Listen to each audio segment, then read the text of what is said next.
Hello mga ka-cake! So, voice over na ulit tayo sa ating cake vlog at move on na tayo sa mga nakaraang post ko na medyo nakakasad lang dahil meron ngang ganong pangyayari. Pero, syempre hindi tayo magpapaapekto sa mga ganon, di ba? Laban lang ng laban. Basta't alam natin na wala tayong tinatapakan at inaargabyadong tao, di ba?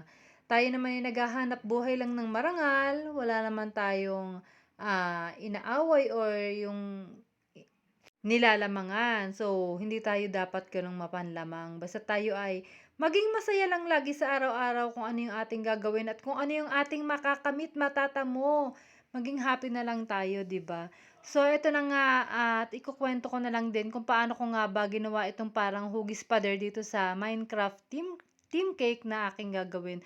So, diyan ay nagawa lang ako ng linya, paikot sa cake, tapos ayan, nag-draw-draw lang ako ng parang pader diyan using toothpick kasi parang ang inspo na ginawa ko dito ay sa katulad ng fondant detail. Siyempre, ang gamit lang natin dito ay soft icing. Kaya, ganun na lang yung process na ginagawa ko pagka sa mga pader. Tapos ay nagpipe lang ako ng mga grass using grass piping tip and with printable toppers na may pa-box pa.